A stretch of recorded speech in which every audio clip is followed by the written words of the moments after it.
What's happening, Five Nation? Welcome to a special edition of the Champions Blueprint. You know the vibes. It's your boy, Aaron. And trust me, I've been waiting for this interview for the longest time.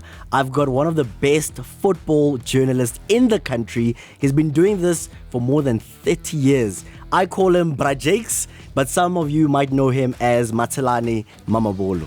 Brajakes, how are you?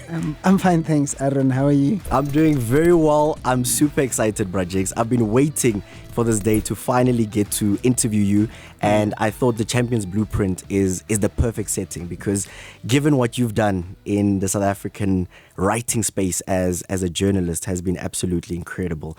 But I'd like to start the conversation here. We know you as a writer. We know you as a man who loves his football. But if we take you away from the world of football, what are you currently keeping yourself busy with? I know that you're a runner. I know that you're a family man. What do you do outside of football, Brajakes? I run. I run and I go to church. Not as much as I would like. I'm very passionate about teaching Christ to kids. I've done Sunday school teaching. I've moved churches, so I'm still settling in the new church, and hopefully I'll get an opportunity to do that. So yeah, that's my passion. Will we ever see you behind the pulpit? Not as a pastor. No, I've actually been to Bible college. Okay. I did 2 years at Johannesburg Bible College, but I'm not as a pastor. I love Sunday school. When I went to Bible school, the plan was to specialize in teaching Christ to the kids. So not really as a pastor, but yeah. What do you love so much about kids? I know that you've also lectured as well. So you've got a special connection to the young ones. I don't know. Hey, I picked it up late in my life that I just enjoy working with children. I think one of the things that I've picked up is I'm always gifted at imparting whatever things that I know I'm able to pass on. I've lectured, as you said. I think had I known earlier, I probably would have gone into teaching. I run, as I said, and I find that I'm able to also share the running. I coach easily. I think passing on information is just something that comes naturally. I've mentored quite a lot of young journalists as well. So yeah, it's just, I think it's just a gift from God. So you say you kind of missed your passion? Your passion could have been teaching? Probably. Then you went the writing route. I love writing though. What happened there? How did you start writing, Brajakes? Now you're starting. I actually went to study law. I passed my matric and I went to study law. But listen, I went to study law because everybody in my class was going to study law. We were doing accounting and economics and all that. And the idea was you go study BCom. That was my thinking. But they won't let you into BCom school with an H in mathematics. An H? So I got less than 10% in my matric maths. And yeah, but I wasn't prepared to go rewrite, or I knew I was never going to pass maths. So when a good friend of mine was going into law, he says, yeah, why not? And I applied, they accepted me. And I went to the University of the North. Way back then it was called TEFLUOP, and I studied for 3 months and I dropped out very quickly. After 3 months? Yeah, because I realized, this is not for me. And I accidentally went into journalism actually because this very friend of mine was like, why don't you try journalism? I'm like, why do you say that? He says, you're always writing. So as a youngster, 17, 18, always writing letters to girls, that whole thing. Chama boy, Brajakes. And I then came to Joburg, studied 6 months course at Benham College, and I went back home, found a newspaper, and I started writing. And and the thing was, they gave me a press release, a political press release, and I had no idea what it was. I just wrote something, and this old man looked at me and says, what do you know, son? I'm like, I don't know. He says, okay, whatever. Went home the weekend, went to a football match, watched a football match. Monday I came back and I wrote something, and he says to me, listen, you're a soccer journalist. And that's how it happened, 1992. And then the year thereafter, I went and studied journalism for 3 years and been doing it since then. Did you ever think of diversifying into other forms of writing? Or from that point when you started with football, was that it for you? What do you mean other forms? Like other forms in terms of political writing? No. So when I got into the Star, we got to the Star Cadet School. They took us to court, and I remember we went. It was Eugene de Kock. I don't know if you know Eugene de Kock. It's Eugene de Kock's trial, and they were talking about how they killed. It was during the apartheid when the Afrikaners and the black people were. And I remember crying in there, because it was just so horrific. And I knew there and then that I could never be a news journalist. I think I'm very emotional. If I'm interviewing somebody and they're crying, sometimes I cry with them, and I'm like, I'm fine watching sports. But I got to the Star, and I wasn't immediately a soccer writer, because as a junior writer, they make you do little things. They send me to the Wanderers once. And I was watching cricket, and they were all wearing white, and I'm like, what's going on here? Which team is which? And everybody was like, this is true cricket. I'm like, the ultimate form of cricket for 5 days. This is not for me. And so slowly but surely I got into soccer. There were senior writers, so I knew I could never cover Kaizer Chiefs or Orlando Pirates. So I went to your Val Professionals, Witbank Black Aces, and slowly but surely, it took me 2 years. I worked at the Star for 2 years, never covered Pirates and Chiefs. Sure. The only time I would cover a Chiefs is if they're coming to play Witbank Black Aces, because Aces is my team. But that was nice, because it made me aspire. I knew that one day I want to get up there, and eventually, I worked hard. I read other people. I learned from. I had role models. As a youngster, when I studied journalism, I admired the great Matshelane. I think the best sports journalist in the country. The funny thing about it was we had newspapers back then, and they'll have a byline picture. So I had this frizzy hair, long big hair. His name is just S.Y. I didn't know who he was, and I said, when I grow up, I want to write like this woman. Because it's a man. It's a man. But and I met him. I remember when I first saw him, you see a role model, very excited. And I go to him and I want to say, Mr. Matshelane, this is... And he gave me this look that... Who the are you? What do you want here? And I was like, okay. So I said, I want to write like Matshelane when I was young. But once he did that, I said, I want to write better than Matshelane. And I was fortunate to have a mentor, David Legg, who understood what I wanted. And he would give me newspapers from England, the Times, the Independent, to say, okay, this is the standard. Read this, learn from this.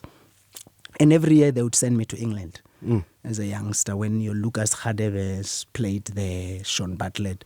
So I would spend a week or two in England, and I learned from, Oliver Holt, Martin Samuel. So very quickly I knew that the standard here at home is very low. You have to aim much higher. And those were the people I learned from. So here on the Champions Blueprint, a big focus is how do we learn from the greats, and how do we almost unpack those skills that they've used to achieve greatness so that we can apply them in our very own journey. You spoke about David Legg, who was essentially your mentor. He still is. He still is. Absolutely beautiful. What are some of the lessons or the blueprint that he has shared with you that has led to your success in the industry? Look, I think okay, so I think one of the things, if you're going to make a success of any career, you have to have the passion. It's something you must want to do. When I started, like I said, I got into journalism by accident, but quickly I picked up that this is where I want to be, this is what I want. I read, like I said, I used to cut Matshelane and paste his articles in my, that old 2-quire notebook, and I said, I would read and read. As a writer, just, you read and you look, okay, when there's a match, this is what he writes. Why does he do that? You ask yourself questions. Back then, there's no mentorship because I'm still at school, but you're studying. And then once I got into the industry, like I say, David took me under his wing, and just I was blessed though, because I got to the Star, and I remember just about everybody who worked there was old enough to be my granddad, I promise you. Sure. A lot of them had been sports editors, and there was a guy called Michael Shafto. Every time I went to a training session, before I sat down to write, he'll say, okay, what happened, where you went? And I would tell him something. And the funny thing is, I would tell him what I thought happened. But when I started writing, then I went into student mode. You know that whole thing that you learned at university, your introduction must be the 5 Ws and the H, and you go with that. And then he says, when he reaches, he says, what are you doing? You said this. So he taught me, one of the biggest lessons he taught me was, as a journalist, if you go to an event and maybe you come back, or maybe we used to have drivers, so you go to an event, you get into the car, and the first thing that you tell the driver about what you saw, that's your story, that's your introduction. That's the lead. Because that's what hit you. Yeah. But as journalists, we don't do that. We overthink, we start, and I learned that very quickly to say, okay, this is what you do. But one of the other things was just read.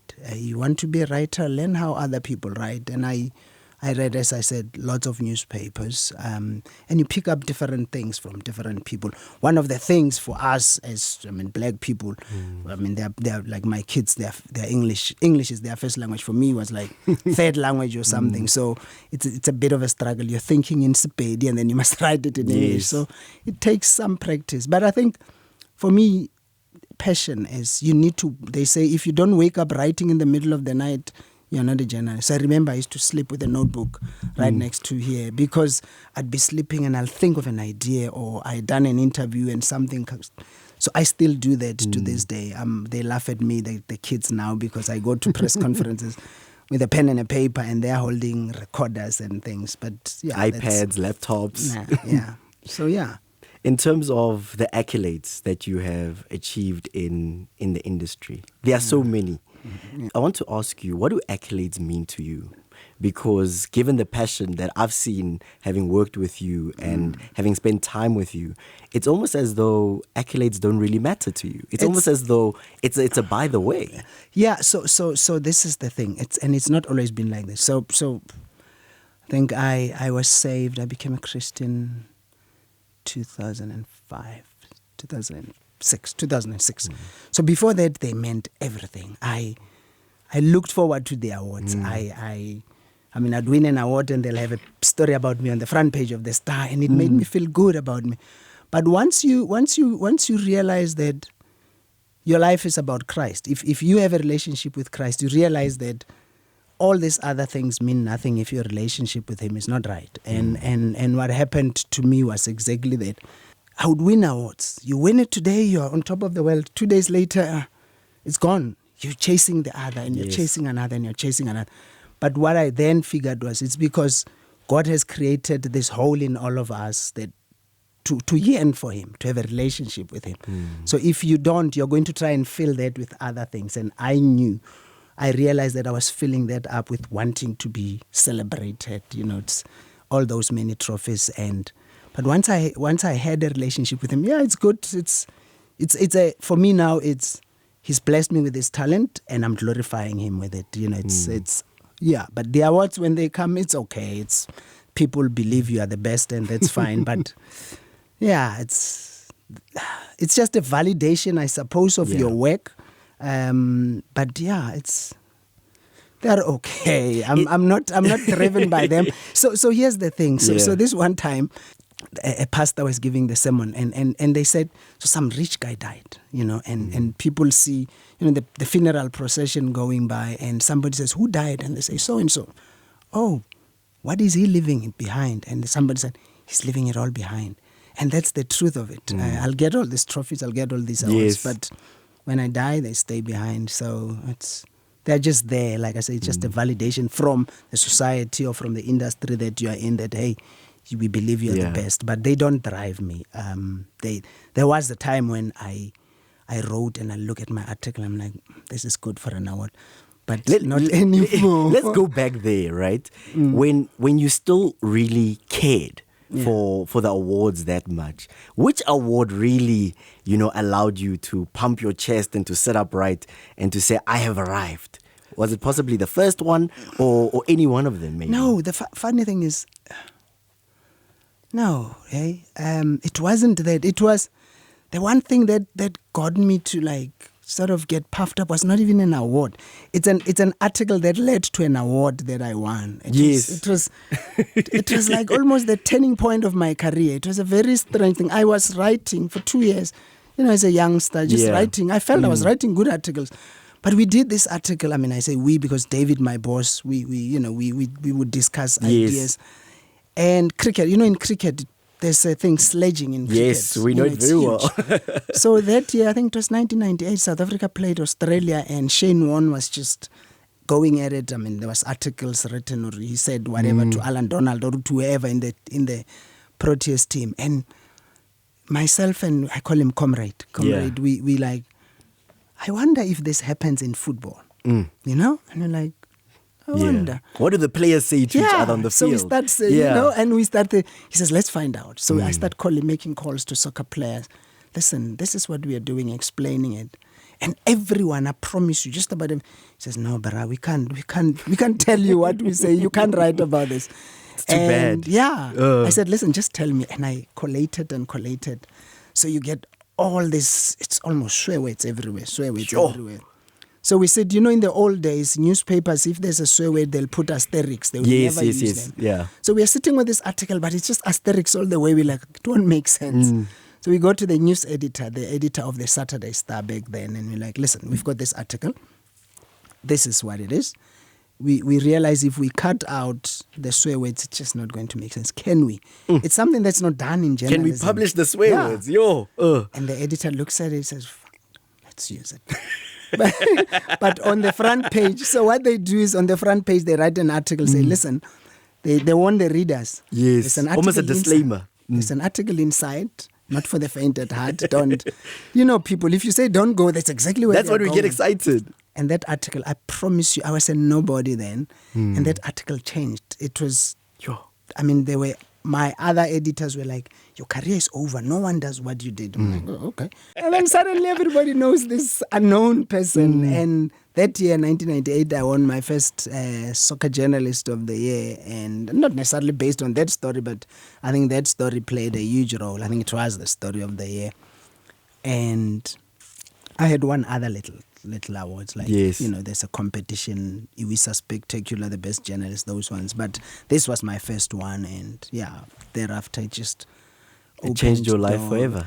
I think so. It's look, I think not necessarily my life, but my career sort of just put me out there, and then suddenly people start taking notice of, oh, here's this guy, and it was a crazy article, but it did. Let's talk about South African football. The one thing I know about journalists is they don't like to disclose which teams they support. I know that you've mentioned earlier that you've always supported Black Aces. No, I covered Black Aces. You covered Black Aces. Support. Okay. No. Is there a team that you support? Yes. I mean, listen, so here's one of the reasons we don't say what we support. Because readers tend to think, people who read or listen, they will hear. If I say I support Orlando Pirates, they'll read, my articles will suddenly look like I'm pro Orlando Pirates. But also when we start out, when you are a younger journalist, it's only fair that people see you as neutral. Over the years, I believe I've worked to end. If you read me, you know I don't take sides. I'm not biased, whatever.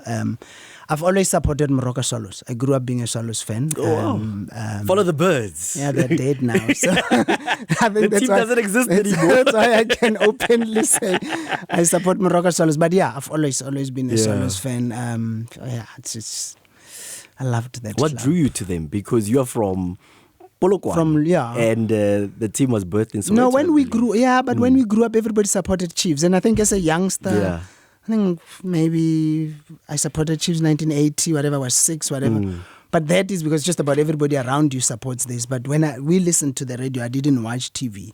We didn't have TV. And there was, I remember Swallows won the Mainstay Cup in 1983, and it just sounded like a good club. And I gravitated towards them, and proper 1984-85, I'm like, this is the club. They had, that was that Swallows that was owned by Pine Chabedi, and they had your Ace Mninis playing. They had that group of South Americans, Eddie Cambodonigo, Mario Varaz, Raul Gonzalez. They had Gavin Stope in goal. It was a beautiful Morocco Swallows. Rodney Charles. Sure. I loved that Swallows. it's the one.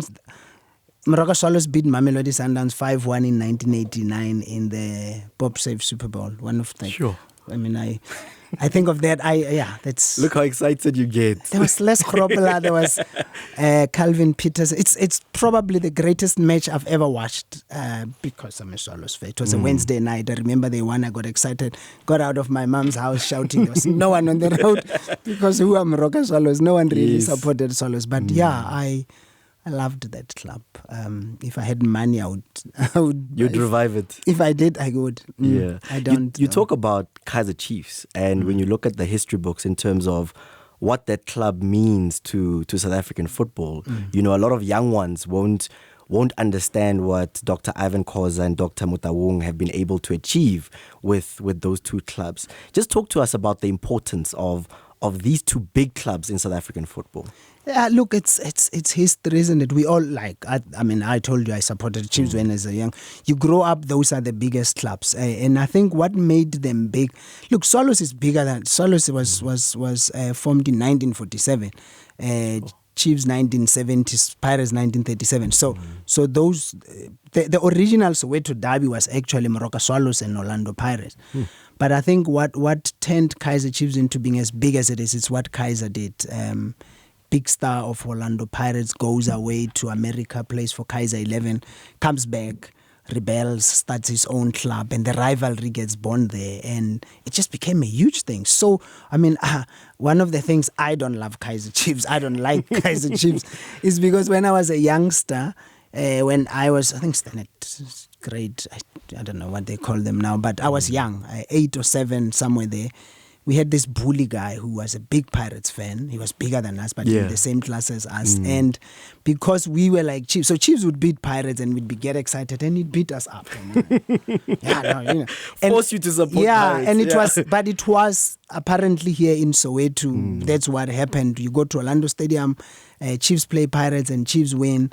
They say when you get out of the stadium, you have to do the crossbones and skull insignia, or else the Pirates bullies would beat you up, and that's that. But that rivalry switched when Evan Khoza took over at Pirates. I mean, he had been there supporting the club, but when he fully took over, him and Kaizer suddenly changed. The rivalry, I don't want to say got diluted, but what it did was it changed, because now suddenly the fans of the two clubs can sit. It's the only derby in the whole world, actually. Ish.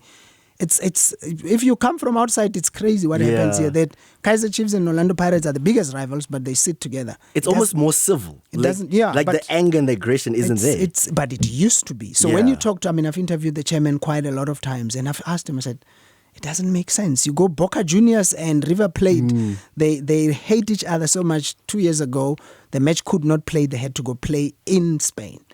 Because the fans will kill each other. But here we don't have that. And in a way, it's a good thing, because they used to kill each other. So it remains it's still the biggest match in the country. Although, as I say, you go now, for me, I would rather they did not sit together. But they will tell you it's families, a mom and a dad and kids. They all support different clubs. Do you want the kids to go that side? It's not safe. So it is. But it's... When you look at what's been happening in the last 10 years when Chiefs were not winning, South African football was boring. There's just something about... It just didn't have that thing. No, it doesn't. Kaizer Chiefs are... the other day when Pirates were announcing their Amstel sponsorship, the chairman spoke about, I don't know where those stats come from, but he said it's been proven that Pirates are the number one brand above the Springboks, and wow, I don't know how, but I still think Chiefs are huge. Kaizer Chiefs are, look at tonight. There's a match, Sundowns Chiefs. Midweek, over 60,000 tickets sold. It's the majority are going to be Kaizer. There'll be 30, not even 10,000 Sundowns fans there. But but I think the world over, there's just a rivalry that makes the local football, Barcelona and Real Madrid. You go to Glasgow, there's Glasgow Celtic and Rangers. So Ahly and Zamalek, it's huge. Manchester United, Man City. No, not really. No, that side it should be. It's Manchester City and Liverpool. The rivalry is that kind of rivalry. So this one here, it's a beautiful rivalry. But it's beautiful when Chiefs are doing well. Because in the past few seasons, They haven't really. It would be nice also to see, both of them have not won the league in years. And I mean, what would happen if Kaizer Chiefs won the league? They are not going to win it this year. That much I can tell you. But look, you know, the excitement of South African football will be there. It's that club, man. They're the glamour boys of South African football. The trendsetters, although honestly Pirates are overtaking them in a lot of ways. You look at how Pirates use social media. This documentary that they're doing, Giants, it's different class. And the chairman is the most fascinating thing about this whole thing is Chairman Evan Khoza admires Kaizer so much. He's watched him from even before he took over at Pirates. You hear him speak about Braque. It's admiration. But what he has done is he's learned from him, and he's just taken Pirates to a place where Orlando Pirates traditionally is a club. I don't want to say thugs or things, but it's a township thing. No fancy stuff. But now his sons are running with it. I mean, like I said, the documentary that they've done, it's just incredible for a club, and especially a club like Pirates that's historically very secretive. Yet they're letting us in on things that I think it's beautiful. But he is very savvy. He knows, the chairman knows how, the pulse of the nation. He knows, okay, we have to move here now very quickly. He knows about TikTok. He knows about all those things. He knows about content. Yeah, very. So, and I feel they've overtaken Kaizer Chiefs in that regard. In your, let's call it, north of 30 years of journalism covering football in South Africa, what would you say is the biggest moment this country has ever seen? Was it Bafana winning the African Cup of Nations? Was it Orlando Pirates getting the star, being the best team on the African continent?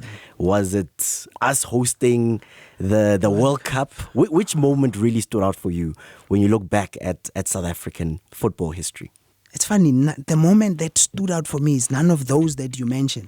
I was at FNB Stadium in 1997 when Chippa Masinga scored that goal that qualified us for the World Cup. 97. Like to say we are going to the World Cup CIF France, it was, to be able to write about that was just, I still look at the article, I'm like, I was there. For me, that was huge.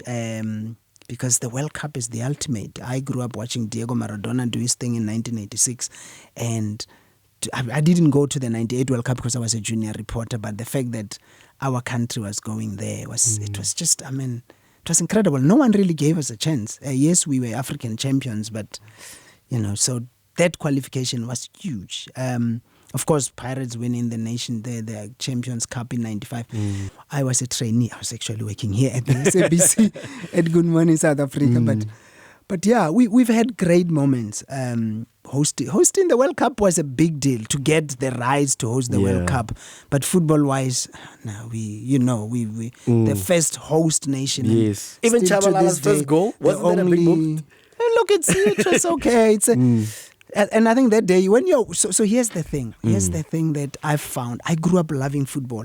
If you ask me of my memories of football, the majority of them came when I was a fan because you are engrossed in it. But as a journalist, some of these moments pass you by because you are so focused on meeting deadline that you don't live the moment. I've enjoyed football more as a fan than as a journalist because also there's the neutrality. You can't jump up and down. You have to just focus. So it robs me of. Lately, I'm as a senior, I don't cover a lot of matches. I go and watch as a fan, and it's great fun. Although the football is not as good as it used to be back in the 80s. I was about to ask you, what do you think the standard of South African football is compared to what it used to be? Like you say, the 80s. And what has changed? Because one would argue that there's more technological advancement, players are better conditioned, like they know more. Like being a footballer is a profession now. Where in the past it was very different. Yeah, and that made it fun, isn't it, back then? And it's not like they were not disciplined or anything.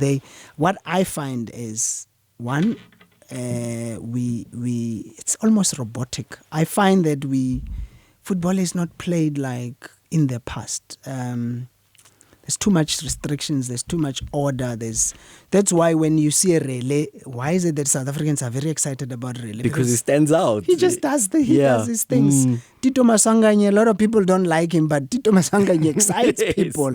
And that's how we grew up with football. You had Jomo Sono standing on the ball. A lot of Tito people will tell you he stands on the ball, he goes back. Jomo would go forward. Yes. So I grew up watching those guys. The late Esenzo, I think the greatest footballer that's ever played South African football that I've ever seen. I always watch Zidane and I'm like, Esenzo was like, so the football has become more business-like now. There's a lot of money involved. Therefore, coaches can't lose. Yeah. I mean, I was at the Pirates Sundowns first leg match. There were about we were sitting in the press box. There were about 7. I promise you, about 7 Sundowns technical guys watching the match on laptops, sending messages to. Back then, there was just the coach and himself, and he does what he does, and the players did. So it's changed. It's as I suppose we all live in different eras, and I come from that. I watched football in the 80s, and if we were to go back, I would say let's go back to that football, where players played with free spirit. No, like lately now, when a player makes a shibobo or a show me your number, there's a coach screaming on the sidelines because hey, we are losing, whatever. Don't do that. Yeah, but now, times have changed. You have VAR now. I mean, in the past, there wasn't that. Yes. I still think it's okay to have VAR, but if we had VAR 1966 World Cup, the goal that, the Jeff Hurst goal, did it cross the line or did it not? We wouldn't have that. Even the hand of God would Maradona. not have happened. So, but that's the times we live in. It's technology. And even the journalism, I go to the stadiums and do you think journalism has improved or no, shucks, gotten worse? No, worse, man. Tell us why. Why do you think journalism is worse now? The kids now want. Which channels are we talking? Right? I'm a writer. I'm all of it. Like the people who write about. Yeah, no, they can't write. Nah, shucks, those kids. They can't write. I've told them. A majority of them. No. They and it stems from a lot of things. So here's the thing. When we did journalism, to get into journalism school, you had to have 80% in English. You can't get in without that. They don't do that. So there's quite a lot of things why standards in South Africa have dropped, and it starts from the beginning. The bloody government has said 30% is a pass rate. Like how imagine? How do you do that? So we standards have dropped. They dropped from early on in everything. It's not just journalism. I view South Africa, and you look at the policing. We've got fat policemen. When we grew up, there was never a fat policeman. They were fat and slender. Yes. So there's just so much. I mean, like I say, I go to press conferences and you hear these current journalists. They think they are coaches. They get into press conferences. The readers want to know why so and so won and whatever. So here's my view of journalism. People read.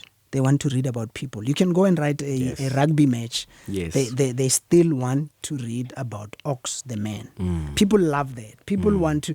But now it's like all tactics and whatever. And even this, I mean, I like Gavin Hunt because Gavin Hunt puts them in their place all the time because they come in and, you played the transition, whatever. The false nine. What's that? What's a false nine? So leave that to the coaches and let your readers, I don't know, it's just maybe I'm too old-fashioned, and these youngsters always tell us, hey, Brajix, your time is over. Perhaps it is. I must just go back to home and tend my goat and things. But I still think we could do better. You read newspapers in England. Your Hugh McIlvany, he's dead now. Those people write, and it's beautiful. You at the stadium. We don't have that here. Like Sileman. Sileman is very old, but you read what he wrote in 1980, and you're like, wow. It's beautiful. We don't have that. And what has happened also, just the art of journalism is gone. The basics of journalism. These kids are in a hurry to tell a story. They don't get the second view. You can never. There's always two sides. But And they're chasing clickbait. That's the problem. Because the more clicks, the more they get paid, the more popular they become. But that's another thing, that what has happened with journalism is journalists now are competing with the people they write with to be popular. I don't believe in that. They're celebrity journalists, and that's what has happened. Guys who come in, like, you're radio people. You guys are presenters, isn't it? And you come in and you become big. I used to lecture. I used to be a lecturer, and I used to lecture print journalism, ne? And I'll ask my kids, my students, who's your role model? And almost all of them would say Robert Marau. And I'm like, why the f*** are you in my class then? Excuse my language, but why are you in a print class if this guy is... So they all want to be a Robert Marau. Robert has done very well. He's not a journalist. He's a presenter. He's morphed into... He's a great interviewer. He's not a bloody journalist. He's not. And that's, I think that's what... So they all want to be like him. They want to be celebrities. And that kills everything. They compete with these players. They're even friends with these players.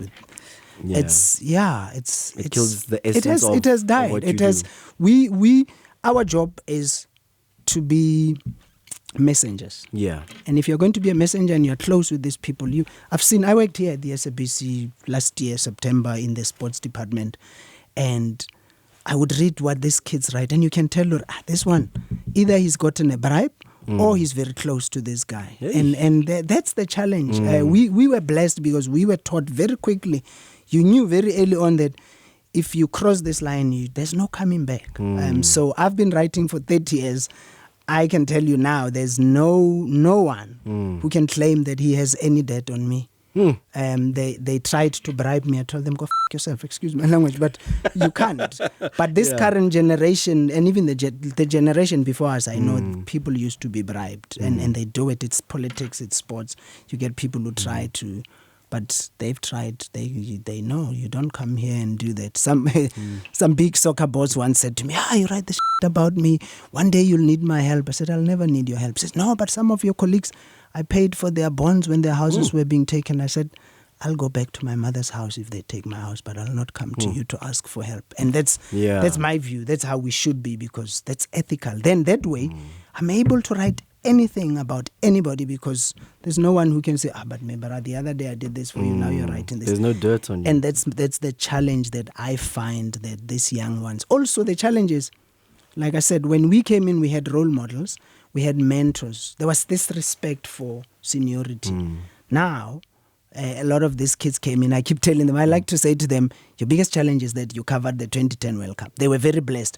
You get into the industry, the World Cup, you say you cover the biggest event and you start thinking you're big. Whereas with us and with the generation that is my age will tell you, in any industry, there was apprenticeship. You earned your way up. You aspired. And when you get there, when you've achieved something and you've worked for it, it's different. It feels very good. different. But when it's just...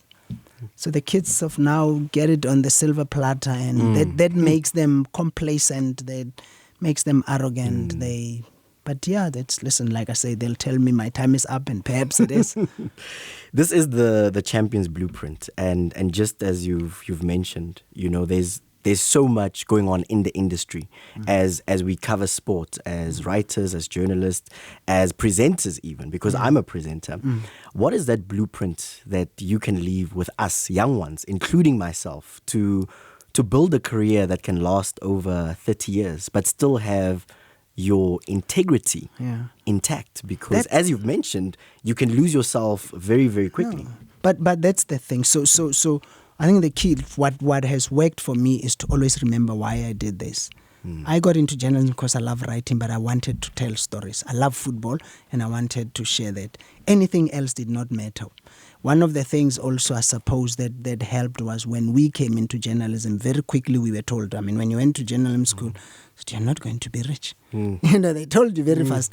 It's changed. Now people make so much money, but you knew that you were the messenger. It's not about you. I remember when they put my byline. I used to just my name, and then as I grew up, they put a picture.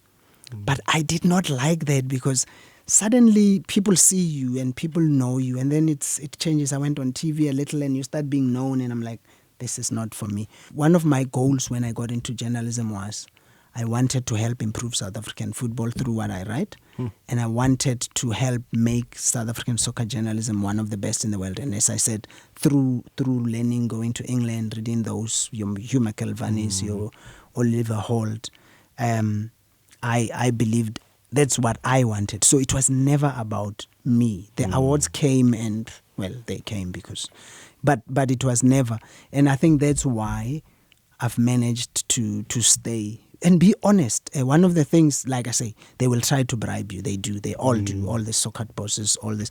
Don't take it. Whatever they try to offer you, don't do it, because once you do, you are somebody's bitch. It's not right. To last, don't chase the fame. If it comes, it will come. But if you chase it, it's a problem. Like I say, the current generation, look, we live in different times, but they are all about themselves.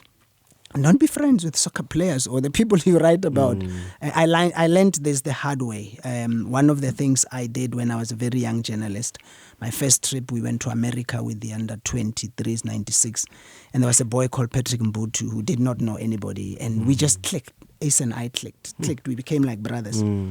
And building up to the Olympics, he got injured. I was there. He got an injury. But Ace had to go to the Olympics. He had qualified them. And as a journalist, I was like, I remember, but I never forget this, the biggest mistake I ever made in my journalism career. Ace played for Kaizer Chiefs, Derby, big match before the squad is announced for the Olympics. Kaizer Chiefs play Ace. Ace was not fit. But if you read my match report, you'd have thought Ace was the superstar, because here was my friend, and my friend had to go to the Olympics. And I lied, honestly. Yeah. And one of the team managers, Bani Kujani, called and says, Jake, what are you doing? We know he's your friend. Please, you were there. You saw him getting injured. Ace is not going to the Olympics. And that I'm glad it happened as young as I was, because I really very quickly realized that if you are going, there's going to be blurred lines. You don't want the lines blurred. So I don't have relationships with the people I write about. They are myself. They are there. I'll write just so that if they mess up, I'm able to do it. Because if you don't, and we are seeing it. I've seen a lot of these current journalists writing things, and I'm like, but Mebara, well, now you're doing this because we know somebody paid you or somebody is your buddy. So that's the challenge.